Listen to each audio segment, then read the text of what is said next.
In the name of Allah, this হার্লি ভার্সেবল, this specialist. তো আজকে যে বিষয়ের উপরে আলোচনা, যে ধ্যান ও যজ্ঞ। এই ধ্যান ও যজ্ঞ বহুত পুরানা একটা যজ্ঞ, যেটার উপরে বেসিস করে নির্ভর করে আজকে বিভিন্ন মাজারগুলো ভাঙচুর করা হচ্ছে, বিভিন্ন যা কিছু হচ্ছে এগুলোর উপরে আজকের আলোচনাটা। অবশ্যই যারা আমার চ্যানেলে নতুন তারা অবশ্যই সাবস্ক্রাইব করে আমার সাথে থাকবেন এবং চ্যানেলটিকে শেয়ার করে দেবেন। এই বিষয়ের উপরে আমরা প্রথম দেখব যে পবিত্র মহাগ্রন্থ আল কুরআন যখন নাজিল হয় তখন নবীজির কাছে আসে। সেটা কোথা থেকে? জাবালে নূর, যেটা হীরা গুহা হিসেবে আমরা জানি, যার অর্থ হচ্ছে আলোর পাহাড়। এখন কথা হচ্ছে, নবীজি যদি কাবা শরীফে থাকতেন ওনার কাছে কি আসতেন না? উনি যখন তার বাড়িতে ছিলেন তখন ওনার কাছে কি আসতেন না? বা ওনার কাছে কি কোনোভাবে আরব দেশে কোনো না কোনো স্থানে কি আর আসতে পারতো না? হ্যাঁ, এটা যখন আমরা এই ধ্যান ও যজ্ঞ সম্পর্কে জানতে পারবো, আমরা তখন আস্তে আস্তে আমাদের ভিতরে এই বুঝ জ্ঞানটা আসবে যে আসলে কিভাবে এটার যজ্ঞ বর্তমান সময়ে মাজারগুলোর ভিতরে চলে গেল। তো আমরা প্রথমে দেখব যে এই ধ্যান ও যজ্ঞ এটা আজ থেকে বহু বছর আগে আবিষ্কার। এই ধ্যান ও যজ্ঞ সম্পর্কে যারা এই ধ্যান যজ্ঞগুলো, যেটাকে ইংলিশে বলা হয় মেডিটেশন বলা হয়, এবং বাংলাতে যোগিনী, এবং এই কর্ম। আর এই কর্মগুলো দেখা গেল কখনো নিজের স্বার্থে হয়ে থাকে, কখনো প্রভুর জন্য হয়ে থাকে, যিনি মহান রব, যিনি আসিউন আলিম, সর্বজ্ঞ প্রজ্ঞাময় ব্রহ্ম, ওনার জন্য হয়ে থাকে। তা আমরা এটা আসলে এই ধ্যানযজ্ঞ থেকে আমরা সম্পূর্ণটা দেখব। অবশ্যই আলোচনাটা দীর্ঘ হতে পারে, অবশ্যই মনোযোগ সহকারে যদি কেউ দেখে অবশ্যই তার বুঝ জ্ঞান আসবে, আশা করা যায় ইনশাল্লাহ। তা আমরা এখানে বলা হচ্ছে পরমেশ্বর, অর্থাৎ পরম ব্রহ্ম, পরম মহান রব। তো এই কথাটা, এই সম্পূর্ণ ধ্যানযজ্ঞটা শোনানো হয়েছে অর্জুনকে। এটা হচ্ছে দাপর যুগে। আমি যখন বলতেছি তখন এটা কলির যুগ, অর্থাৎ শেষ জমানা। তো এখানে বলা হচ্ছে পরমেশ্বর ভগবান বললেন, যিনি কর্মফলের প্রতি আসক্ত না হয়ে তার কর্তব্য কর্ম সম্পাদন করেন, তিনি যথার্থ সন্ন্যাসী বা যোগী। যিনি আগ্নেত্রাদি কর্ম ত্যাগ করেছে এবং দৈহিক চেষ্টা শূন্য, তিনি সন্ন্যাসী বা যোগিনী নন। অর্থাৎ এখানে আমরা যেটা বুঝবো যে আসলে যে এখানে পরমেশ্বর ভগবান বললেন, অর্থাৎ এখানে শ্রীকৃষ্ণ একটা কথা বলছে যে এই বর্ণনা কলির যুগে কখনো করা যাবে না, কলির যুগে সবাই করতে পারবে না, যেটা শেষ জমানা, এই সময় কলাম কেউ এই ধ্যান যজ্ঞগুলো করতে পারবে না। অবশ্যই আজকে আমার এই আলোচনাটার টপিক, একজন বলতেছে যে কোরআন আল্লাহর রাসূলের কাছে আসছে 150 বছর পর্যন্ত স্থাপিত ছিল এবং তারপর সম্পূর্ণ কোরআনটাকে একটা অন্য পর্যায়ে আনে আবার নতুন করে আবিষ্কৃত করা হয়। দেখেন, এই ধারণাটা সম্পূর্ণ ভুল প্রমাণ করার জন্য আমি এই ধ্যানযজ্ঞর ভিতরে যাওয়া হয়েছে, যেটা আজ থেকে 5000 বছর আগে শ্রীকৃষ্ণ কলাম অর্জুনকে বিষয়টা জানাইছে। আর অর্জুন নম্রভাবে, সে কলাম মানুষ ছিল, সে কলাম সেই পরমেশ্বরের কাছ থেকে সুন্দরভাবে শুনছে বিষয়টা। কথা হচ্ছে আমাদের নবীজি রাসূল সাল্লাল্লাহু আলাইহি ওয়াসাল্লাম তো 1400 বছর আগে, কিন্তু আল্লাহ তাআলা কেন তাকে জানালো এবং কেন এই সমগ্র পৃথিবীর বুকে ইসলামটা বিরাজমান। তো অবশ্যই এখানে বলা হচ্ছে যে যিনি কর্মের ফলের প্রতি, অর্থাৎ আমি একটা কাজ করব বা আমি একটা কোনো বিষয়ের উপরে কোনো একটা কাজ করতেছি, এই উদ্দেশ্যে আমি কিছু প্রাপ্ত হব, এই আশা সম্পূর্ণভাবে পরমেশ্বর কি বললেন, পরমেশ্বর ভগবান বললেন তুমি ছেড়ে দাও। অর্থাৎ শ্রীকৃষ্ণ কি বললেন, তুমি এই কাজটা সম্পূর্ণ তোমার মাথা থেকে ডিলিট করে দাও, তুমি কিছুই পাবা না। অর্থাৎ এরকম একটা আশা দিচ্ছে। হ্যাঁ, এখন বলা হচ্ছে যে যারা হচ্ছে মাজারগুলোতে থাকে, যারা এই আশেপাশেগুলোতে থাকতেছে, তারা কি আসলে টাকা পয়সা অর্থ সম্পদের লোভ আছে, নাকি তারা আসলে কি করতেছে, এই জায়গায় কী কাজ করে তারা, এই সম্পর্কে, সেই কাজ সম্পর্কে আমরা ধারণা নিচ্ছি। বহু পুরানো 5000 বছর আগের এই যোগিনী প্রথা থেকে আমরা বিষয়টা কার্যকরণ করতেছেন। তো তিনি যথার্থ সন্ন্যাসী বা যোগী, যিনি আগ্নেয়াহুতি দ্বারা করেছে এবং দৈহিক চেষ্টা শূন্য ত্রিসান্নিবাস যোগিনী নন, অর্থাৎ যিনি পৃথিবীর মোহে পড়ে আছে, অর্থাৎ আপনার কাছে কোনো কিছু আছে এবং সেই বস্তুর প্রতি আপনি আসক্তি হয়ে আছেন। তাহলে এই রকম যদি আপনি কখনো থাকেন, কখনো আপনি ওই পথে, ওই আউলিয়াগণ যে পথের ভিতরে গেছে, যে পথকে নিয়ে তারা চিন্তা চেতনা করছে, সেই পথটা আপনি কখনো ধরতে পারবেন না, যেটাকে বলা হয় ইসমে আজম। তো আমরা অবশ্যই ওই পথটা কখনো কি করতে পারবো না, ওই পথটা ধরতে পারবো না যদি পৃথিবীর প্রতি আসক্তি আমাদের থাকে। এটা হচ্ছিল ধ্যানযোগ্য, এটা হচ্ছিল 1। ধ্যানযোগ্য 2, হে পাণ্ডব, মানে দাপর যুগে যে পাণ্ডব, যে অর্জুন 5টা ভাই ছিল, তাদের উদ্দেশ্যে বলতেছে, সেই মানুষগুলোর উদ্দেশ্যে যারা এই কর্মকাজগুলো করবে। অর্থাৎ এই পৃথিবীতে অনেক মানুষ থাকবে যারা এখনও কলাম ওই যোগ্য যোগিনীর মতো করে তারা তাদের দিনকাল জীবন কাটানোর চেষ্টা করবে। তো এই জন্যই এই বিষয়টা সেই মানুষদের মাঝে প্রেরণ করা হচ্ছে, মানুষদেরকে শোনানো হচ্ছে। যাকে সন্ন্যাস বলা হয় তাকেই যোগ বলা যায়, যাকে সন্ন্যাস বলা হয় তাকেই যোগ বলা যায়, কারণ ইন্দ্র সুখভোগ বাসনা ত্যাগ না করলে কখনোই যোগী হওয়া যায় না। হ্যাঁ, ইন্দ্র, 5টা ইন্দ্রিয় আছে আমাদের। তো আমাদের কিছু শততম রজ, এইসব সম্পর্কে আমাদের অনেকের জানা লাগে। এই সম্পর্কে এটা সম্পূর্ণ একটা ধ্যানযজ্ঞ সম্পর্কে তার পাঠ আমি পড়তেছি। আসলে সম্পূর্ণ ধ্যানযজ্ঞটা সম্পূর্ণ পরিপন্থীভাবে মেডিটেশনটা শুরু থেকে শেষ পর্যন্ত করার সঠিক নিয়ম পদ্ধতি এগুলো সম্পূর্ণ কলাম আছে, কিন্তু এটাও জানতে গেলে আপনার আরও অনেক পুস্তক থেকে জানা লাগে। তো অবশ্যই এখানে 5টা ইন্দ্রিয় আছে। তো এই 5টা ইন্দ্রিয় আমাদের কামনা বাসনার ভিতরে রয়েছে।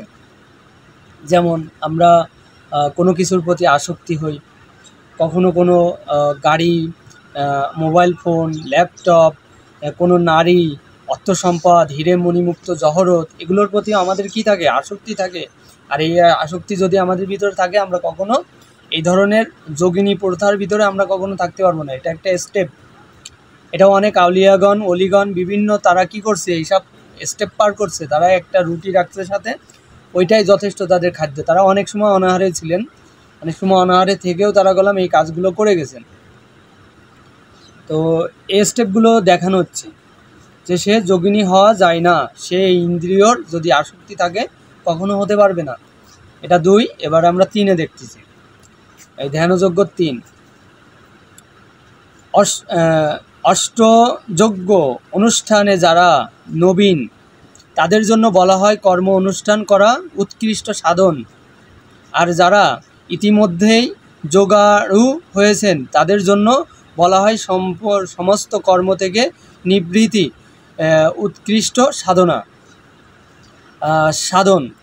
অর্থাৎ বলা হচ্ছে যে ইয়ং ব্যাচ, অর্থাৎ যারা অর্থাৎ ইয়ং ছেলেপেলে আছে, যাদের রক্ত সচল, যাদের রক্ত টকবক, যাদের রক্ত গরম, যারা একটা জাতিকে সুন্দরভাবে শৃঙ্খলা ভিতরে আনতে পারে, এরকম জনতা, তাদেরকে বোঝানো হচ্ছে। আর যারা বৃদ্ধ হয়ে গেছে, অর্থাৎ বলা হচ্ছে যে এই পৃথিবীতে আমরা কেউ কলাম কি নেই, টেম্পোরালি, অর্থাৎ আমরা কেউ কলাম কখনো পারফেক্ট না। আমরা একসময় শিশু ছিলাম, আর একটু বড় হলাম, তারপর আরও একটু বড় হলাম, বয়স হলো 40 বছর, 50 বছর, 100 বছর, 60 বছর। এই মানুষগুলো কি করবে, আস্তে আস্তে তারা এই প্রথাগুলো ছেড়ে দেবে। অর্থাৎ আমরা জানি রাসূল সাল্লাল্লাহু আলাইহি ওয়াসাল্লামের কাছে উনি 40 বছর বয়সে পবিত্র মহাগ্রন্থ আল কোরআন আসে। আর আমরা যদি দেখি এখানে এই সম্পর্কে জানানো হচ্ছে যে কোথায়, যে অষ্টম যোগিনী যে মানুষ, তাহলে কী করা লাগবে, ইয়ং ব্যাচকে এ তপস্যা বলি ধ্যানযজ্ঞ সম্পর্কে জানা লাগবে। অর্থাৎ বয়স্ক হয়ে গেলে, রিটায়ার্ডের পর্যায়ে চলে গেলে তারা এই সম্পর্কে কিছুই জানতে পারতো না। এই জন্য বলা হচ্ছে সবসময়ের জন্য আপনি যদি আপনার বয়স যখন থাকবে তখন আপনি ইবাদত বন্দিগি করা লাগবে, আর বয়স যখন শেষ হয়ে যাবে তখন আপনি যদি মনে করেন যে আমার জন্য যথেষ্ট নয়, আমি পারতেছি না, তখন আপনাকে ওই স্টেপে বসে যেতে হবে। এটা সম্পূর্ণ দেখানো হচ্ছে।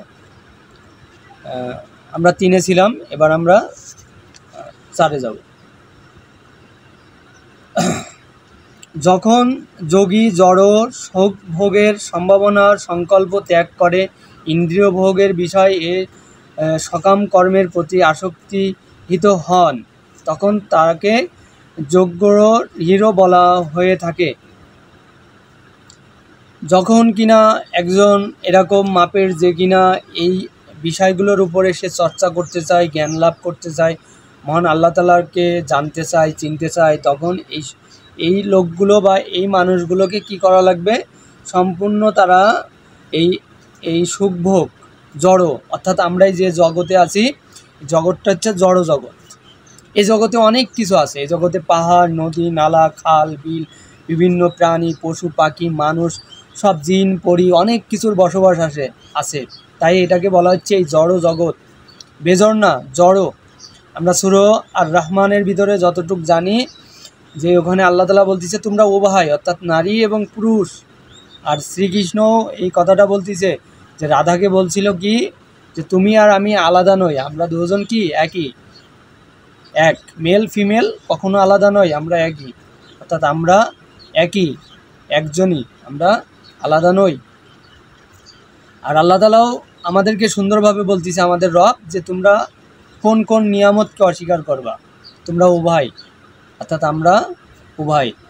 ওখানে আল্লাহ তাআলা ইচ্ছা করলে বলতে পারতো কি, যে তোমরা আলাদা আলাদা দুইজন, কি কি জিনিসকে অস্বীকার করবা, কিন্তু আল্লাহ তাআলা কলাম এই কথা বলিনি। অর্থাৎ এখানে আমাদের জন্য আছে অনেক লজিক, অনেক জ্ঞান। অবশ্যই যারা এই সমস্ত লজিক এবং জ্ঞানের উপরে থাকতে চায়, মহান আল্লাহ তাআলা যেন তাদেরকে অবশ্যই জ্ঞান বুদ্ধি মেধা দান করে থাকেন। তো অবশ্যই আমরা দেখলাম যে এই সুখভোগগুলো সে করবে না। মানুষের কর্তব্য হচ্ছে তারা মনের দ্বারা নিজেকে জড় জগতের বন্ধন থেকে উদ্ধার করা। অর্থাৎ এখানে আরও একটা বিষয় দেখাচ্ছে, মানুষের কর্তব্য হচ্ছে তার মনের দ্বারা এই জড় জগৎ থেকে, বন্ধন থেকে উদ্ধার করা। অর্থাৎ আমাদের এই মন কলাম এই জগতের উপরে পড়ে থাকে, যার কারণে আমরা অনেক সময় অনেক ধরনের কর্ম করতে পারি না। পারফেক্টলি যদি আমরা কখনো অন্য কিছুও যদি চাই, তো সেগুলোও কি করতে পারবো না, এইরকমই কোনো না কোনোভাবে করতে পারবো না। তাই এখানে বলতেছে যে আমাদের সবসময়ের জন্য চেষ্টা করা লাগবে এই জগৎটা থেকে আমাদের কিছু একটা আলাদাভাবে নিজেকে চিন্তা করে, আলাদাভাবে কোনো কিছু একটা করা, এই জগৎটাকে আমাদের ছাড়া লাগবে। হ্যাঁ, আজকে কিছু মানুষ এই জগৎটাকে ছেড়ে তারা মাজারে বা কোনো কবরস্থানে বা বড় কোনো পাহাড়ে বা কোনো একটা জায়গায় তারা আছে। হ্যাঁ, এগুলোরও বর্ণনা আমি এখান থেকে দিচ্ছি, এগুলো আছে। এখন কথা হচ্ছে এগুলো কলাম এখন করা যাবে না, যেহেতু আমি প্রথমে বললাম এটা শেষ জমানা, কলির যুগ, এখানে নিরাপত্তার একটা বিষয় আছে, এটাও কলাম বলে দেওয়া হয়েছে যে মানুষ কর্তব্য হচ্ছে তারা মনকে দ্বারা নিজেকে জড় জগতের বন্ধন থেকে উদ্ধার করা। মনের দ্বারা আত্মাকে অধঃপতিত করা কখনোই উচিত নয়, এবং মনই অবস্থাদের বদ্ধ জীবনে বন্ধু শত্রু হয়ে থাকে। এই মন কখনো কখনো আপনার জন্য শত্রু এবং কখনো কখনো আপনার জন্য কঠিন ভালোবাসার প্রতীক হয়ে দাঁড়ায়। এই মন, আমাদের যে আত্মা, আমাদের যে রূপ, এর বলা হচ্ছে আমরা আমাদের মনকে আমরা যেভাবে দেব, আজকে যে কুরাপসিকল, আজকে যে পৃথিবীর ভিতরে এত অশান্তি, মারামারি, কাটাকাটি, খুনোখুনি, রাহাজানি যা কিছু হচ্ছে, এটা কিসের মাধ্যমে? আমাদের আত্মার কারণে। কোনো আত্মা, কোনো রূহ, তাদের এগুলো ভালো হয়ে থাকে, যারা আল্লাহর সান্নিধ্য পাওয়ার জন্য, আল্লাহর কাছে, আল্লাহর স্রষ্টা এবং তাকে সম্পূর্ণভাবে সম্মান করার জন্য, এগুলো কখনো কখনো এরকম কিছু মানুষ পৃথিবীতে থাকে যাদের মন থাকে খুবই ভালো, যারা, আর আমি এই যে বিষয়গুলোর উপরে পড়াশোনার কথা বলা হচ্ছে, এগুলো সম্পূর্ণ তারাই আত্মস্থ করতে পারে। আল্লাহ তাআলা বলছে যারা জ্ঞানী, যারা জ্ঞানে দৃঢ়, যারা সংকল্প করে, যারা রাতেও কি করে, পড়ে এবং দিনেও পড়ে, সর্বক্ষণ তার রবের প্রতি আকৃষ্ট থাকে। আর এই সম্পর্কে সূরা মুজাম্মিলের ভিতরে রাসূল সাল্লাল্লাহু আলাইহি ওয়াসাল্লামকে আল্লাহ তাআলা বলতেছে তুমি ওঠো, জাগরণ করো সারা রাত, অর্থাৎ তুমি কি করো, তুমি আবৃত্তি করো ধীরে ধীরে যতটুকু সম্ভব। যদি আমরা পৃথিবীতে না পড়ি, আজকে যে যত বেশি জ্ঞানা রয়েছে, যে যত কিছুই করছে পৃথিবীর বুকে, দেখবেন যে তার ভিতরে একটা লজিক ছিল, সে অনেক বেশি বই পুস্তক পড়ছে। আর রাসূল সাল্লাল্লাহু আলাইহি ওয়াসাল্লামকেও কি বলা হয়েছে, তোমার প্রতি আমি অবতীর্ণ করলাম গুরুভর বাণী, তুমি অবশ্যই তার সারা রাত পড়ো। হ্যাঁ, তো অবশ্যই আমাদের ওই রকম আত্মা হওয়া লাগবে, ওই রকম রূহ হওয়া লাগবে, যেগুলো মানুষের সেবায় সর্বদা নিয়োজিত থাকবে, সুন্দর মন মানসিকতা নিয়ে এগুলো থাকবে। তো যিনি তার এটা হচ্ছে 7 নম্বর শ্লোক, যিনি তার মনকে জয় করেছে, তার মন তার পরম বন্ধু, কিন্তু তা করতে অক্ষম ব্যক্তির মনই তার শত্রু মতো। হ্যাঁ, এই মনকে আপনাকে জয় করা লাগবে। এই মনকে কি করা লাগবে? জয় করা লাগবে। এই মনকে যদি আপনি জয় না করতে পারেন, তাহলে আপনার জন্য এই মনটা হবে পরম শত্রু। অর্থাৎ এই মনটাকে, আপনার এই মন অনেক কিছু চাইবে পৃথিবীতে, রাহাজানি, ধ্বংসস্তূপ, নারী লোভী, গাড়ি লোভী, অর্থ সম্পদ, বাড়ি গাড়ি, স্বর্ণ অলঙ্কার। এটা সুরো মাকড়সা, স্পাইডারের ভিতরে আল্লাহ তাআলা বলতেছে যে এই সমস্ত কিছুর প্রতি আমরা যে আসক্তি থাকি, এগুলো সবই ধ্বংসবস্তু, ধ্বংসপ্রাপ্ত। এগুলো সব ধ্বংস হয়ে যাবে, বিনাশ হয়ে যাবে, সব কিছু নষ্ট হয়ে যাবে, এবং তুমি তা কখনোই তোমার জন্য ধরে রাখতে পারবে না। তো এখানে বলা হচ্ছে যে এই মনকে কি করা লাগবে? বন্ধু। মন কখনো কখনো তোমার বন্ধু হয়ে যাবে। 8 নম্বর এখানে বলা হচ্ছে, যিনি শাস্ত্রে জ্ঞান, উপলব্ধি জ্ঞান বা তা অনুভূতি দ্বারা প্রাপ্তি হয়েছে, যিনি চিন্ময় স্তরে অধিষ্ঠিত ও জিতে ইন্দ্রিয়, এবং যিনি মুখখণ্ড প্রস্তরে ও সুবর্ণের সমাদস্থি, তিনি যোগাধীর বলে কথিত হন এবং তাকে বলা হয় যোগী। এখানে বলা হচ্ছে, ওল্ড টেস্টামেন্টের ভিতরে আমি পড়ছি, ওল্ড টেস্টামেন্টের ভিতরে বলতেছে যে আল্লাহর বাক্য, আল্লাহর কোরআনের প্রত্যেকটা কথা, এবং আল্লাহ যে কথাগুলো 1,24,000 পয়গম্বর এবং আল্লাহ তাওরাত, জবুর, ইনজিল, কোরআন, এগুলোর প্রত্যেকটা কথা অক্ষরগুলো কি তোমার রবের, মহান রবের, এবং তার ভিতরে আছে অনেক জ্ঞান, এবং সেগুলো যারা পাইছে, যারা উপলব্ধি করতে পারছে, যাদের রুহুর ভিতরে এই উপলব্ধি জ্ঞান তারা নিতে পারছে, এই জ্ঞান সম্পর্কে বলা হচ্ছে যে উপলব্ধি জ্ঞান বা তদ অনুভূতি দ্বারা পরিতৃপ্ত হয়েছে, যিনি চিন্ময় সুরে। বলা হয়েছে কি যে স্বর্ণ অলঙ্কার এরকম যা কিছু আছে, হীরামণি মুক্তা জহরত, তার থেকে উন্নত। অর্থাৎ এই জিনিসগুলোর থেকেও কি এই জ্ঞানগুলো কি আল্লাহর এই কোরআনের জ্ঞান, আল্লাহর এই দ্বীনের জ্ঞান, আল্লাহর এই সকল বস্তুর উপরে আল্লাহ তাআলার প্রত্যেকটা কিতাবের যে জ্ঞানগুলো, এগুলো হীরামণি মুক্ত জহরতের থেকে উন্নত, এবং সেটা আমরা নিতে পারবো সম্পূর্ণভাবে। তো এখানে সেই জ্ঞানটার কথা বলা হচ্ছে, এই জ্ঞানটা আল্লাহ তাআলা যাকে তাকে দেন না, এবং যে কোনো মানুষকে দেন না, যারা কিনা এরকম সংকল্প করে থাকে। কিন্তু এখনকার যারা এই যে যোগিনী বা যা কিছু হচ্ছে, তাদের ভিতরে কি এই জ্ঞানগুলো আসলে এভাবে কি আসা সম্ভব? দেখেন, এভাবে এভাবে অনেক সময় আসা সম্ভব, কারণ আমি তো আর কোনো মানুষের রুহের ভিতরে যাইনি। আল্লাহ তাআলা যাকে ইচ্ছা তাকে কলম জ্ঞান দান করতে পারে, যে কোনোভাবে, যে কোনো ধর্ম, বর্ণ, কর্ম, যে কোনোভাবে। আল্লাহ তাআলা বলছে, পৃথিবীতে আমি মানুষকে জ্ঞান দান করছি। এবং আপনারা দেখবেন যে সুলাইমান আলাইহিস সালামের সময়ও একজন কিতাবের যার জ্ঞান ছিল, সে কলম অনেক, তার দৃঢ়দৃষ্টি সম্পূর্ণ, সে অনেক উচ্চত মানের। আমরা জানি মুহাম্মদ সাল্লাল্লাহু আলাইহি ওয়াসাল্লাম, উনি কি, ওনার দৃষ্টি প্রখর, উনি কলম অনেক দূর থেকে অনেক দূর পর্যন্ত দেখতে পারতেন। এই জন্য উনি কী করছে, অনেক কিছু পৃথিবীতে করে গেছে, এবং অনেক কিছু লিখে গেছে, অনেক কিছু বলে গেছে। কিন্তু আমরা একটা জিনিস সবসময় দেখব, আমরা যখন যে কিতাবটা পড়ব সেটা সম্পূর্ণভাবে সেই কিতাবের অনুসারে পড়ব, কখনো কোরআনের সাথে হাদিসকে সামঞ্জস্য করব না। বা আর এখন একটা বিষয় হচ্ছে যে আমরা কি আসলে কোরআন এবং হাদিস এবং অন্য কিতাবসমূহ সম্পর্কে আল্লাহ তাআলা কালাম আমাদেরকে সূরা বাকারার ভিতরে প্রত্যেকটা কিতাবের উপরে কি করা লাগতেছে, ঈমানের কথা বলা হচ্ছে, যে আল্লাহ তাআলা যা কিছু নাজিল করছে সেগুলোর উপরে তারা দৃঢ়তা থাকা লাগবে। আপনার একজন মুমিন সেই কিতাবগুলোর উপরে বিশ্বাস থাকা লাগবে। এবং পড়াশোনা যদি আপনি না জানেন, যদি আন্দাজের পরে কেউ একটা কথা বলে দিল, আপনি সেই কথার উপরে এক্সপেক্ট করে আপনি আপনার জীবনকে চালাইতে পারবেন না। আপনি অবশ্যই পড়া লাগবে, কোন গ্রন্থ ভুল, কোন গ্রন্থ খারাপ, এটা আপনি নিজে যখন পড়বেন তখন কলম বুঝতে পারবেন। তো এটাও আমরা দেখলাম, এটা 8 নম্বর শ্লোক। শ্লোক নম্বর 9 আমরা কলম ধ্যান ও যজ্ঞর ভিতরে আছি। যেটা মনীষী, তপস্য, ঋষি, মহাঋষি যেটা করে গেছে, যেটি ওলিয়া আউলিয়া, আজমাইন, ইসমে আজম সম্পর্কে আলোচনাটা হচ্ছে সম্পূর্ণ। যেটা মারুফাতি জ্ঞান, এই জ্ঞানের উপরে, এই বিদ্যার উপরে যারা চর্চা করছে, যেটা হচ্ছিল আপনার হচ্ছে হ্যাঁ, এটা এই জ্ঞানটাও একটা জ্ঞানের পর্যায়ে, অবশ্যই আমি এটা আগামীতে জানাবো এটা কোন পর্যায়ের জ্ঞান। এটা 9 নম্বর, যিনি সহুদা, মিত্র, শত্রু, উদাসীন, মধ্যস্থকারী, মৎসর, বন্ধু, ধার্মিক, পাপাচারী আদি সকলের প্রতি সমবুদ্ধি সম্পূর্ণ, তিনি শ্রেষ্ঠতা লাভ করেন। তার মানে আপনাকে এখানে একটা জিনিস বোঝা লাগবে যে আপনাকে জানা লাগবে আপনি কোন স্থানে আছেন, কিভাবে আছেন, কি পর্যায়ে আছেন, কাদের সাথে চলাফেরা করেন, কোন মানুষগুলো আপনার কেমন, সেই মানুষগুলোকে আপনাকে চিনতে হবে। কখনো কখনো আপনার কিছু খারাপ মানুষও আপনার আশেপাশে থাকবে, ভালো মানুষও থাকবে।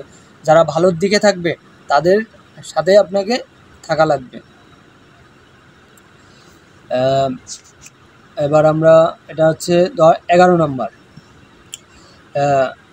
যোগাড়ু ব্যক্তি সর্বদা পরব্রহ্মে যুক্ত হয়ে তার দেহ, মন ও আত্মা নিয়োজিত করবেন।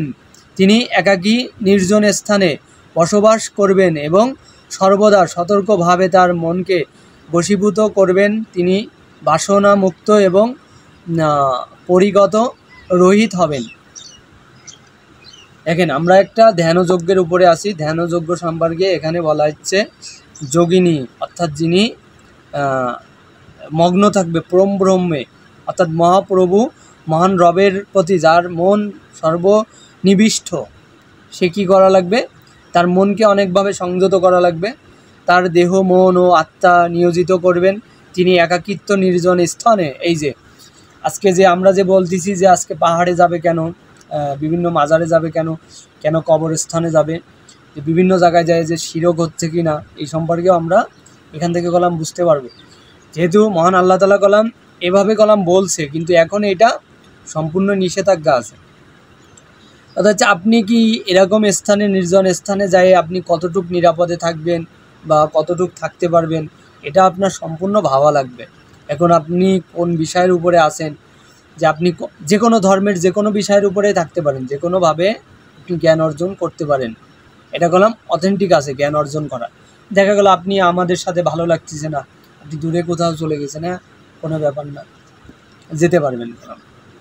এই সম্পর্কে আপনাকে কখনো বাধ্যবাধকতা করা হয়নি, তবে আপনি অবশ্যই আপনার এই যে আপনাকে জানা লাগবে আসলে আপনি কি পারবেন কি পারবেন না, এটা সম্পূর্ণ আপনার ভিতরে থাকতে হবে।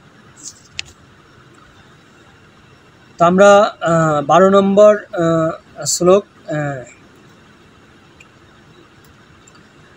যোগ অভ্যাসের জন্য যোগী কুশাসনে উপর মিগ্রি চরমের আসন ও তার উপরে বস্ত্র রেখে অতি উচ্চ বা অতি নিচু বা করলে সেই আসন পবিত্র।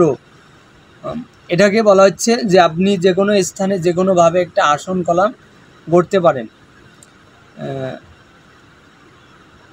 এখন কথা হচ্ছে যে আপনি কলাম আপনার কোনো কিছু একটা প্রয়োজন হবে, একটা তাঁবু, বা বর্তমান যুগে ডিজিটাল যুগে যেটা বলা হয় যে আপনাকে একটা তাঁবুর প্রয়োজন আছে, যে তাঁবুর ভিতরে আপনি বসে থাকতেছেন বা সেখানে বসে আপনার কিছু জিনিসপত্র নিয়ে আপনি সেই কাজটা করে যাচ্ছেন। তো এই স্থাপনাগুলোর কথা বলা হচ্ছে যে এই স্থাপনাগুলো আপনার কি আছে, প্রয়োজনের আছে। তারপর আমরা 14 নম্বর শ্লোকে যাচ্ছি।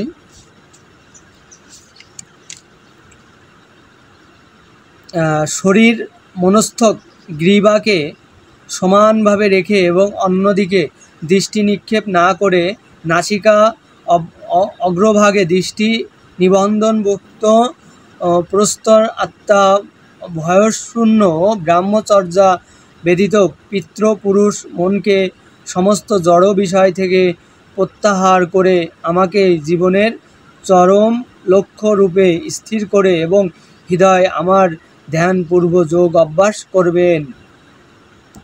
এটা সম্পূর্ণ যিনি আমাদের রব, যিনি ঈশ্বর, যিনি শ্রীকৃষ্ণ, তিনি বলতেছে তোমার সম্পূর্ণ এই আমাদের নাসিকার দিকে আমাদের দৃষ্টির থাকবে, অক্ষরেখা থাকবে, এবং আমাদের সম্পূর্ণ নিমগ্ন থাকা লাগবে আমাদের মহান রবের প্রতি, যেগুলোকে আমরা আজকে আসসালাত তাসবিহ পাঠ করে থাকি বিভিন্ন বিষয়ের উপরে। আর এগুলো থেকে আমাদের অনেক উপকার আছে। আমাদের মন অন্তর কি হয়, কুলসিত থেকে দূরে থাকে। ইমাম গাজ্জালি রহমাতুল্লাহ আলাই উনি বলছেন যে অবশ্যই আল্লাহর নাম জপ করো, তাতে তোমার কি হবে, তোমার মন সবসময়ের জন্য কি হবে, সুন্দর হবে। দেখেন এগুলো আজ থেকে 5000 বছর আগের বই থেকে আমি নেওয়া। তো এই যে ছিল ধ্যান ও যজ্ঞ। তো এখন ঘটনা হচ্ছে এগুলো তাহলে আল্লাহ তাআলা কেন মানুষের কাছে এমনভাবে এগুলো আনলো। দেখেন সেই সময়ের যুগে মানুষ কলাম আজ থেকে না, মানুষ কলাম তখন থেকে আল্লাহকে ভালোবাসে। পৃথিবীর শুরু থেকে আল্লাহকে কলাম ভালোবাসে, আদম আলাইহিস সালাম থেকে আল্লাহকে ভালোবাসে। তো এটা আমরা দেখলাম। 15 নম্বর, এখানে এভাবে দেহ মন কার্যকলাপ সংযত করা অভ্যাসের ফলে যোগী জড়বন্ধন থেকে মুক্ত হয়ে আমার ধাম প্রাপ্ত হন, জড়জগৎ। হ্যাঁ, এখন এভাবেই যদি আমরা আমাদের রবের প্রতি আকৃষ্ট থাকি, মহান ব্রহ্মর প্রতি আকৃষ্ট থাকি, আমাদের প্রতিপালকের প্রতি আকৃষ্ট থাকি, এবং আমাদের মন যদি এমনই হয়, তাহলে আল্লাহ তাআলা আমাদেরকে কি বললো যে আমরা জান্নাত পাবো, পরম ধাম পাবো। তো আমরা এই জন্য আমাদের যদি এরকম যদি মন মানসিকতা যদি আমাদের না থাকে, আর এগুলোর ভিতরে দেখেন কখনো কোনোভাবে আপনাকে কোনো খারাপ বস্তু সম্পর্কে বলা হচ্ছে না কলাম, কিন্তু আজকে মানুষ কোনভাবে নিচ্ছে এটা তাদের ব্যাপার। যেহেতু আমাকে একজন বলছে যে নবীজি 1400 বছর আসার পরেও কেন 150 বছরের ভিতরে, সেটা তো অনেক মারামারি হয়েছে, অনেক মুসলমানদের গলা কাটা হয়েছে, অনেক মুসলমান মরে গেছে, অনেক হাফিজ বেঁচে ছিল, অনেক কিছু হয়েছে। তারপর কি হয়েছে যে এই কোরআনটা একটু কোনো গরমিল আছে এরকম বুঝাচ্ছে কলাম মানুষের। তো আমি কলাম এইটাকে সম্পূর্ণভাবে বুঝাচ্ছি যে কি আজ থেকে 5000 বছর আগেও এরকম জ্ঞান আল্লাহ তাআলা কলাম পৃথিবীর বুকে পাঠাইছে কলাম। তাওরাত, জবুর, ইনজিল, কোরআন এগুলো কলাম কোনোটাই কোনো দিক থেকে বাইরে নাই। আর কোরআনের ভিতরে তো সব কিছু আছেই। তো এখন কথা হচ্ছে এই মানুষগুলো যেন আগামীতে অবশ্যই বোঝে যে আল্লাহ তাআলা কলাম 1400 বছর আগেই শুধুমাত্র কোরআন আনেনি, আরও হাজার হাজার বছর আগে থেকে পৃথিবীর বুকে কি হয়েছে, কোরআন কলাম আছে। আল্লাহ তাআলা কলাম সূরা লাহ মাহফুজে রাখছে, পৃথিবীর বিভিন্ন স্তরে রাখছে, প্রকৃতির মাঝে, এবং পুস্তক রূপে আমাদের কাছে কলাম আল কোরআন আছে। আর দ্বিতীয়ত আরেকটা বিষয় হচ্ছে যে এটা আল্লাহ তাআলা সম্পূর্ণ নিজেই সংরক্ষণ করেন, তার কিতাব সে কী করেন, সে নিজেই সংরক্ষণ করেন। সে নিজে বলছে যে আমি আমার কিতাব আমি নিজেই সংরক্ষণ করে রাখি।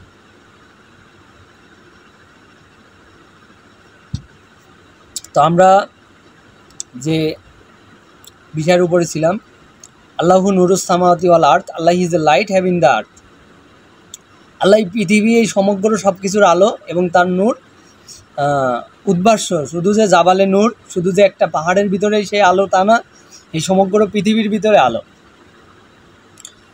আল্লাহ যখন দেখবেন যে আল্লাহ কথা বলবে, তখন আল্লাহ কি করবে না, আপনাকে একা রেখে, কতগুলো গরুকে রেখে, গাধাকে রেখে, উটকে রেখে, ভেড়াকে রেখে, অন্য অন্য জিন পরীকে রেখে কথা বলবে না। উনি কলাম সমগ্র পৃথিবী নিয়ে কথা বলেন। এটা সূরা নূরের ভিতরে। তো অবশ্যই আমরা আরেকটা বিষয় দেখব, 16, হে অর্জুন, ওই যে মানুষটার কথা বলতেছিলাম, যিনি শ্রীকৃষ্ণর কাছে বলছে যে হে পার্থ, আমি তোমাকে এই জ্ঞান জানাচ্ছি, যে জ্ঞান তুমি এর আগে কখনো জানতে না, এর ধ্যানযোগ্য সম্পর্কে তাকে কলাম জানাচ্ছে। তার কলাম তখন বয়স অল্প ছিল, বেশি না, মানে ওই যে আমি এর আগে পড়ছি যে বৃদ্ধ হয়ে যাওয়ার পরে আপনাকে যোগী অবস্থায় থাকা লাগবে তা না, আপনাকে ইয়ং সময় আপনাকে ইবাদত বন্দেগী করার একটা সময়। বলতে হে অর্জুন, অধিক ভোজনকারী, নিতান্ত অনাহারী, অধিক নিদ্রাপ্রিয় ও নিদ্রাশূন্য ব্যক্তি যোগী হওয়ার সম্ভাবনা নয়। দেখেন আজকে পৃথিবীর মানুষ কলাম পেট পূজারী, শুধু খাবো, কি খাবো, এই খাবো, তাই খাবো, এই খাওয়া দাওয়ার জন্য আজকে শিং মাছ খাচ্ছি, চিংড়ি মাছ খাচ্ছি, ইলিশ মাছ খাচ্ছি, এই বিভিন্ন রকম মানে শুধু খাদ্য খাবার, খাসির মাংস খাচ্ছি, গরুর মাংস খাচ্ছি, কেউ শূকরের মাংস খাচ্ছে, কেউ ভেড়ার মাংস খাচ্ছে, কেউ উটের মাংস খাচ্ছে। আমরা গেলাম সবাই গেলাম খাদ্যের একটা অভ্যাসের ভিতরে আছি। এই খাদ্যগুলোর প্রতি যদি আমরা আসক্তি থাকি, আমরা গেলাম কখনো আল্লাহকে ভালোভাবে আমরা খুঁজে পাবো না, আল্লাহকে সম্পূর্ণরূপে আল্লাহর সমস্ত বিষয়ের উপরে নিমগ্ন হতে পারবো না। এই জন্যই দেখবেন যে এতিমখানাগুলোতে অনেক সময় খাবার কম দেওয়া হতো, যাতে করে তারা মাথার ভিতরে, ব্রেন, মস্তিষ্কের ভিতরে আল কোরআন সম্পূর্ণভাবে তাদের ভিতরে যায়। কিন্তু আমরা ভাবি কি আসলে ওরা কম খাতি দিচ্ছে, বাচ্চাদেরকে কম খাতে দেওয়া হয়, তারা খেতে পাচ্ছে না কেন? হ্যাঁ, এগুলো নিয়ে আমরা এখন অনেক লড়াই ফ্যাসাদগুলো করতেছি। তো অবশ্যই এগুলো কখনো করা যাবে না। পড়াশোনার জীবনে আপনাকে কিছু সময় হলেও অনেক সময় অনাহারে থাকা লাগবে, তাহলে আপনি জীবনে কিছু শিখতে পারবেন। তো আমরা করলাম এখানে এই সুন্দর বিষয়টা বলতেছি যে রাজসিক, তামসিক, সাত্ত্বিক। অবশ্যই আমরা এই সম্পর্কে যাদের জ্ঞান আছে তারাই শুধুমাত্র জানতে পারবে এই খাবারগুলোর প্রতি কোন কোন খাবারের কারণে আমাদের পড়াশোনা ভালো হবে, কোন কোন খাবারের প্রতি আমাদের পড়াশোনা দুর্বল হয়ে যাবে। এই সম্পর্কে আমরা আরেকটা আলোচনাতে আবার আনবো। অবশ্যই এখানে আমরা এই সম্পর্কে জানলাম যে আমাদের পেট পূজারি হলে হবে না, খাদ্যর প্রতি লোভী হওয়া যাবে না। যিনি পরিমিত আহার বিহার করে, পরিমিত প্রয়োজন করে, যার নিদ্রা জাগরণ নিয়মিত, তিনি যোগ অভ্যাসের দ্বারা সমস্ত জড় জগতিক দুঃখের নিবৃত্তি সাধনা করতে পারেন। অর্থাৎ দেখেন, আপনাকে বললাম যিনি পরিমিত আহার ও বিহার করেন, আপনাকে সঠিকভাবে খাদ্য খাবার খাওয়া লাগবে, সঠিকভাবে আপনাকে ঘুমানো লাগবে। এখন আপনি যে একটা যোগ অভ্যাসের কারণে আপনার অনেক বড় দাড়ি হয়ে গেল, অনেক বড় বড় চুল হয়ে গেল, অনেক বড় বড় নখ হয়ে গেল, বা এরকম যদি অভ্যাস টভ্যাস আপনার ভিতরে থাকে, আপনি কীভাবে পারবেন? আপনাকে বললাম এখন আর এগুলো করা লাগবে না, এগুলোর দিন এখন আর নেই। আপনাকে নিজের এই জ্ঞানগুলো আপনার নিজের সেন্সিটিভির ভিতরে আনা লাগবে।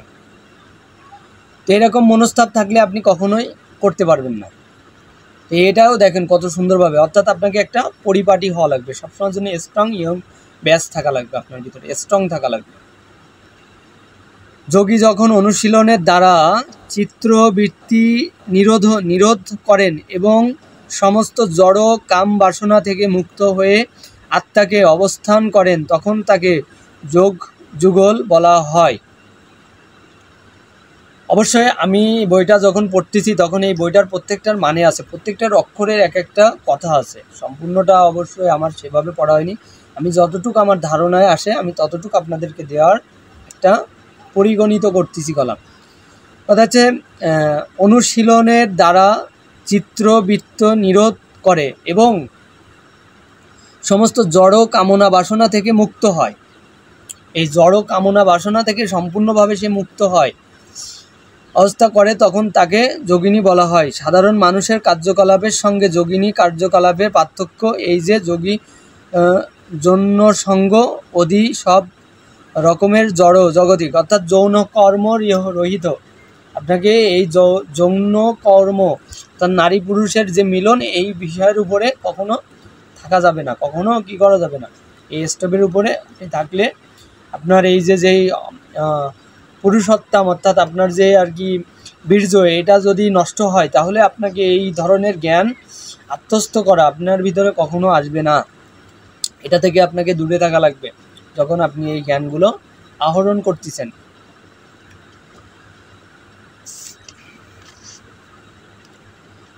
যথা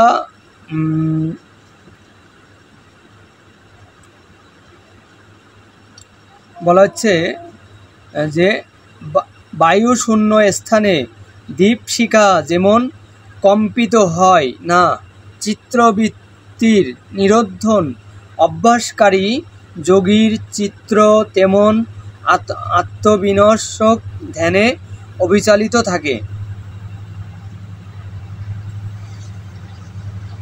অর্থাৎ বলতেছে যে আপনার একটা দীপশিখা অর্থাৎ নূর অর্থাৎ আলো, এই আলো যদি কখনো ঝড় বাতাস হয় তখন কিছুটা লিবু লিবু, কিছুটা নিম্ন বিভিন্ন রকম রূপ ধারণ করবে। তো এরকম রূপ যদি ধারণ করে, ওরকম যদি আপনারও চিন্ময়, আপনারও যদি চিন্তা চেতনা কিছুটা মনোসংযোগ বিদ্ধ হয়ে যায়, তখন কলাম অবিচলিত থাকে। এই কথাটা বোঝাচ্ছে যে আপনার কলম ওই রকম চিন্তা চেতনা কখনো থাকা যাবে না। 19 নম্বরে ছিলাম আমরা। তো এবার আমরা যোগ অভ্যাসের ফলে যে অবস্থায় চিত্র সম্পূর্ণরূপে জড় বিষয় থেকে প্রত্যাহিত হয় সেই অবস্থায় যোগ সমাধি বলা হয়। এই অবস্থা শুধু অন্তরকরণ দ্বারা আত্মাকে উপলব্ধি করে যোগী আত্মাকে পরম আনন্দ আচ্ছাদন করেন। সেই আনন্দময় অবস্থান প্রকৃত ইন্দ্রিয়ের দ্বারা অপ্রাকৃত সুখ অনুভব হয়। এই পারমার্থিক চেতনা অবস্থায় হলে যোগী আর আত্মজ্ঞান থেকে বিচলিত হয় না এবং তখন আর অন্য কোনো কিছু লাভ তার থেকে অধিক বলে মনে হয় না। এই অবস্থা স্থির হলে চরম বিপর্যয়েও চিত্র বিচলিত হয় না। এই জড় জগতে সংযত সময় দুঃখ দুর্দশা থেকে মুক্তি। অবশ্যই দেখেন এটা সংস্কৃত থেকে নেওয়া হয়েছে, নিয়ে এটাকে বাংলায় ডাবিং করে আমরা কলাম জানাচ্ছি। যেটা মহাভারতের একটা চ্যাপ্টার, যে সত্য তেতা দাবর কলির একটা যুগে যেটা ধ্যান ও যজ্ঞ শ্রীকৃষ্ণ অর্জুনকে জানাইছে কলম।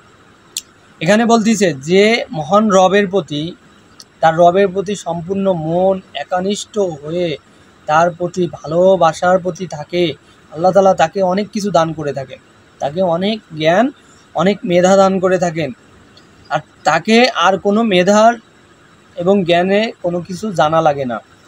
এই জন্য বিভিন্ন অলিগণ আজমাইনগণরা কলাম এই আহুতগুলোর কারণে, যে তারা তাদের অনেক জ্ঞান মেধা খাটানোর কারণে কি হয়েছে, তাদের ভিতরে তারা অনেক জ্ঞানে সম্পূর্ণ হয়েছে।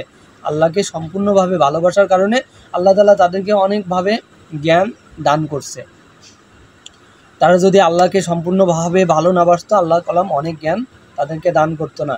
এই জন্য অনেক অলিগণরা কি বলে গেছে, যে আমরা মুসলমানরা কি করা লাগবে, একটা রুটিতে আমাদের সন্তুষ্ট থাকা লাগবে, পরে কি খাবো এই খাওয়ার আশায় চিন্তা করা যাবে না। এরকমের জন্য আজকে কি হয়েছে, পৃথিবীর বুকে অনেক অশান্তি তৈরি হয়ে যাচ্ছে। তো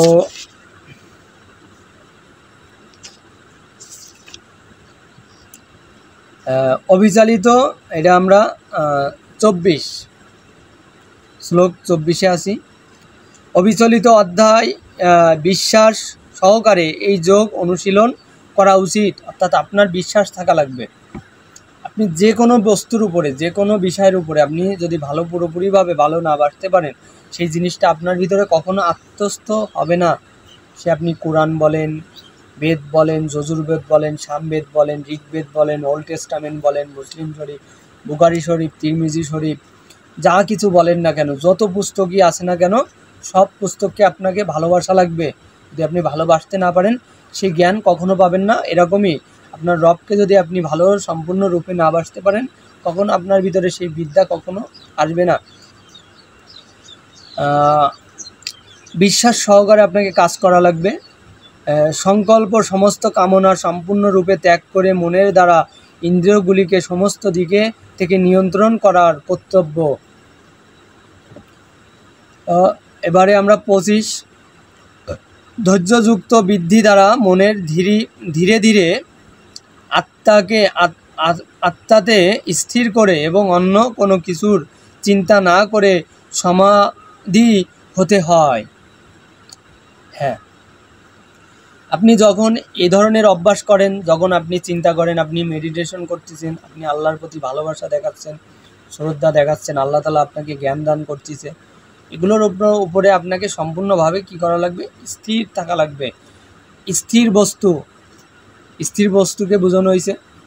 আমরা যদি দেখি যে আসলে আমরা আজকে সায়েন্স, বিজ্ঞান, জ্ঞান, এগুলো সব কিছু নিয়ে আমরা যখন পড়াশোনা করি, তখন কোনো না কোনো কিছু উপাদান দিয়ে আপনি যা কিছু তৈরি করেন না কেন, সেই জিনিসটার যে মেটালগুলোর প্রয়োজন, ওই মেটালগুলো দেওয়ার কারণে জিনিসটা আপনাকে একটা রূপ দান করে। তো আপনার ভিতরে আপনাকে যে যতই যা কিছু দিয়ে বুঝুক না কেন, আপনার ভিতরে যখন সুন্দরতম মহান রবের জ্ঞান থাকবে, তখন আপনাকে যত যা কিছু দিয়ে বুঝুক না কেন, কোনোটাই কোনো বুঝ না, আপনি কলাম বুঝতে পারবেন।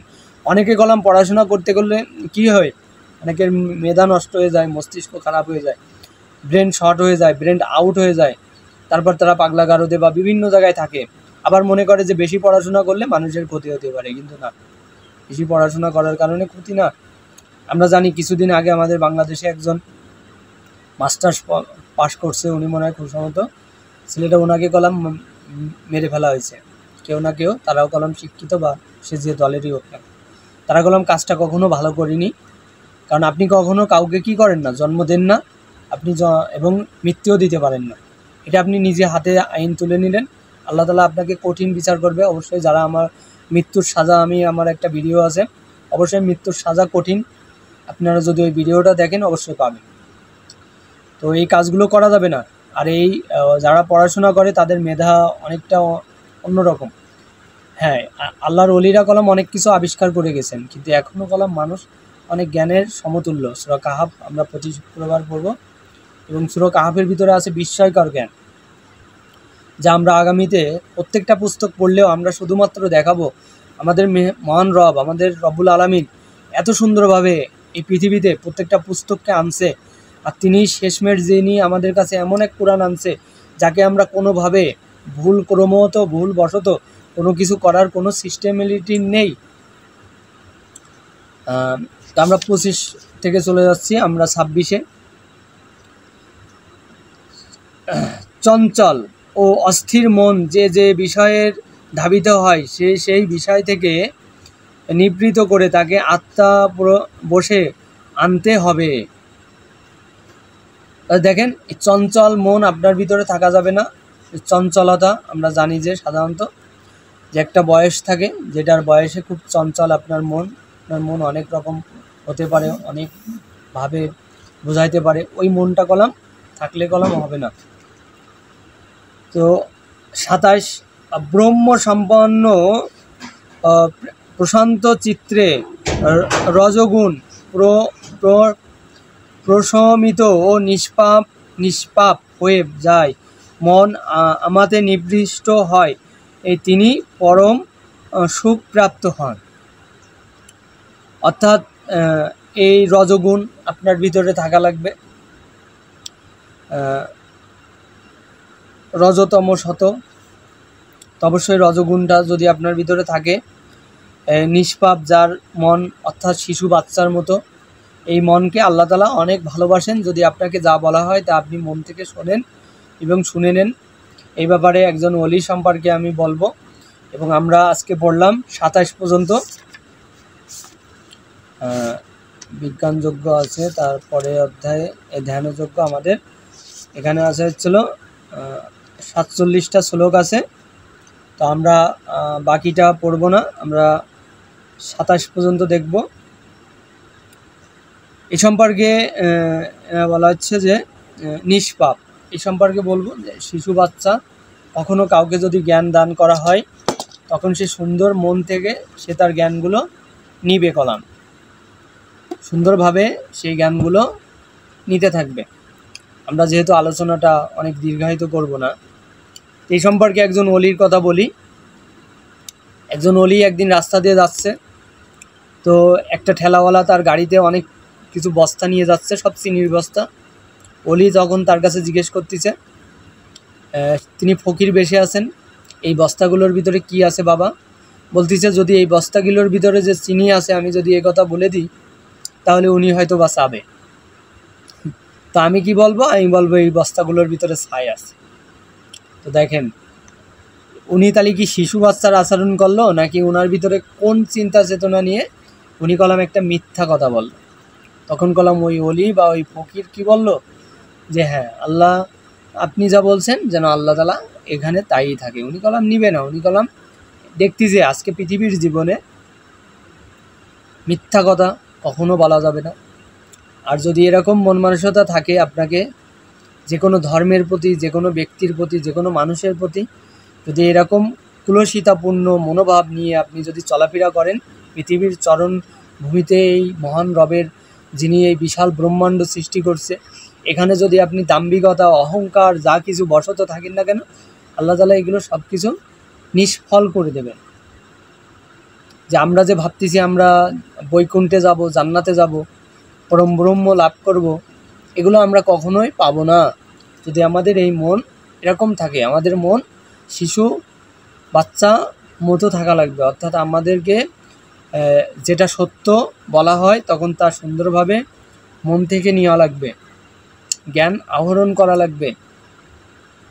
তো আমরা আজকে জানালাম যে আসলে এই ধ্যান যারা করে, অবশ্যই দেখেন আমরা, আপনি, আমি কেউই যদি সব মাজার ভেঙে ফেলি, সব কবরস্থান যদি ধ্বংসস্তূপে পরিণত করি, প্রত্যেকটা ধর্মকে যদি বিনষ্টও করে দিই, সেগুলো যত বেশি নষ্ট করব, যত বেশি বিনষ্ট করব, সেগুলো আরও তার থেকে আরও বেশি পারফেক্টলি হয়ে উঠবে। তাদের মনের ভিতরে একটা ক্ষোভ থেকে যাবে। এই জন্য মহান আল্লাহ তাআলা কখন কাকে কিভাবে কোন সূরাতে কোনভাবে রাখবে, এটা আল্লাহ তাআলা ভালো জানেন। অবশ্যই আজকে আমার এখান থেকে সর্বোত্তমভাবে আহ্বান, আমরা কখনো কোনো মানুষের উপরে অন্যায় অত্যাচার করব না, এবং সব সময়ের জন্য আমরা নিজেদের ভিতরে জ্ঞান আনার চেষ্টা করব। বিভিন্ন বই পুস্তক বেশি বেশি করে পড়ব, মহাগ্রন্থ আল কোরআন সব থেকে বেশি পড়ব, এবং যাতে করে আমরা এবং আল্লাহর কাছে আমরা চাইব, যেভাবে আজকে ধ্যানযোগ্য যোগিনীরা, ঋষিগণ, মহাঋষিগণ, অলিগণ, আজমাইনগণরা আল্লাহর সান্নিধ্য লাভের জন্য যতটুকু শ্রম দিছে তার থেকেও বেশি শ্রম দেব। শুধু আমরা বলবো যে আল্লাহ তুমি আমাদেরকে সঠিকভাবে কোরআনটা বুঝে পড়ার তৌফিক দান করো। একটা সময় ছিল বাংলাদেশে কোরআন শুধুমাত্র আরবিতে পড়া হতো, কিন্তু জামাত ইসলাম একসময় মানুষের কাছে বাংলাতে কোরআন বুঝে পড়ার জন্য বলে। দেলাওয়ার হোসেন সাইদি উনি কলাম বলে যে মানুষ যেন কোরআনটা অবশ্যই বুঝে বুঝে পড়ে। হ্যাঁ, আজকে কলাম যারা আরবিতে কোরআনটা পড়ে তাদের হচ্ছে ওই সংস্কৃত ভাষার মতো, বা যে ভাষা আমি বুঝি না, ইংলিশ, আমার ভাষা হচ্ছে বাংলা, আমি যদি ইংলিশে পড়ি আমি কিছু বুঝবো না, আমি যদি সংস্কৃত ভাষায় পড়ি আমি কিছু বুঝবো না, আমি যদি এই ফার্সি ভাষায় পড়ি, যদি উর্দু ভাষায় পড়ি আমি কিছু বুঝবো না, আমি যদি আপনার আরও যত ভাষা আছে সব ভাষার উপরে যদি পড়াশোনা করি তাও আমি কিছু বুঝবো না। যেরকম তাওরাত কিতাব একটা ভাষার উপরে আসছে, জবুর কিতাব একটা ভাষার উপরে আসছে, ইনজিল শরীফ একটা ভাষার উপরে আসছে, প্রত্যেকটা বিভিন্ন বিভিন্ন ভাষার উপরে আসছে, কিন্তু সবগুলোকে যখন কনভার্ট করে বাংলায় আনবো তখন আমরা কলাম বিষয়টা বুঝতে পারবো এবং পড়তে পারবো, সঠিক ধ্যান ধারণা আমরা নিতে পারবো। তো অবশ্যই আমরা সবসময় মানব কল্যাণে, মানুষের জন্য সবসময় কাজ করব, এবং আমরা এই সমস্ত কাজ থেকে বিরত হব। আর একটা বিষয়, বর্তমানে আমরা জানি বাংলাদেশে কি নেই, সরকার গঠিত নেই, কিন্তু হ্যাঁ, সরকার গঠিত করার খুবই প্রয়োজন, এবং যদি সরকার গঠিত না হয় তাহলে মহা সমস্যা, মহা বিপদ থাকবে। দ্বিতীয় কথা, আমরা কখনো উচ্ছৃঙ্খলা করা যাবে না। দেখেন রাসূল সাল্লাল্লাহু আলাইহি ওয়াসাল্লাম কলাম একটা জাতিকে তারা অন্যায় করতো, ফ্যাসাদ করতো, তাদের হাত থেকে নিয়ে নিয়েছিল, কিন্তু তাদের ভিতরে একটা দৃঢ়তা ছিল, সাহাবী আজমাইনদের ভিতরে দৃঢ় ছিল, আমাদের দেশটা সুন্দরভাবে চালাবো, সারা দেশটাকে সুন্দরভাবে তারা সঠিকভাবে চালাইছে। কিন্তু এখন যেটা হয়েছে যে জনগণ একটা শাসন ছিল, একটা ক্ষমতায় আনছে, ভালোভাবে চালানোর চিন্তা করা লাগবে। যারা দেশটাকে, রাষ্ট্রটাকে সুন্দরভাবে চালাইতে পারবে তাদের হাতে আমাদের কী থাকবে, সাধারণ জনগণের ইচ্ছা থাকবে তাদের হাতে ক্ষমতাটা দিয়ে দেওয়া, সে যে ধর্মেরই হোক না কেন, যারা সুন্দরভাবে পরিচালনা করতে পারবে তাদের হাতে দিয়ে দেওয়া লাগবে। এই বিষয়ের উপরে জামাত ইসলাম কলাম একটা বাংলাদেশের পারফেক্টলি দল, যেহেতু আমরা বাংলাদেশে থাকি এজন্য আমরা জামাত ইসলামকে ভালোবেসে সেই তাদের কার্যকলাপ, তাদের কার্যবিধিগুলো দেখার পরে তারা কেমনভাবে পরিচালনা করে, তারা কি কোনো জাতিকে ক্ষতি করে কি না, এগুলো দেখার পরে আমরা যদি মনে করি তাদের উপরে কলাম ক্ষমতাটা দিয়ে দেওয়া যায়। এটা আমি একজন ধর্মপ্রচারক হিসেবে, যেহেতু আমি 8 বছরের মতো ওল্ড টেস্টামেন্ট নিয়ে পড়াশোনা করছি, 2 বছরের মতো মহাভারতের গীতার উপরে পড়াশোনা করছি, যেটা কোরআনের উপরে তো আছেই, এই হিসেবে আমি মনে করি সম্পূর্ণ জামাত ইসলাম কলাম একটা বাংলাদেশের জন্য পারফেক্টলি দল। তারা কলাম নিজের থেকেই ইসলাম প্রতিষ্ঠিত করার জন্য নিজ থেকে চেষ্টা করে, প্রত্যেকটা নিজ নিজ থেকে চেষ্টা করে। তো অবশ্যই আল্লাহ হাফেজ। যাদের আমার এই আলোচনাটা ভালো লাগবে অবশ্যই মন দিয়ে দেখবেন এবং জ্ঞান আহরণ করবেন।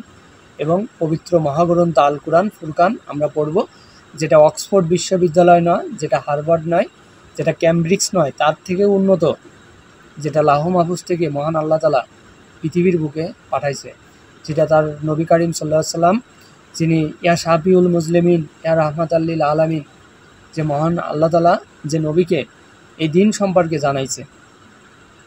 তো আমরা অবশ্যই এখান থেকে বিদায় নিচ্ছি। আল্লাহ হাফেজ।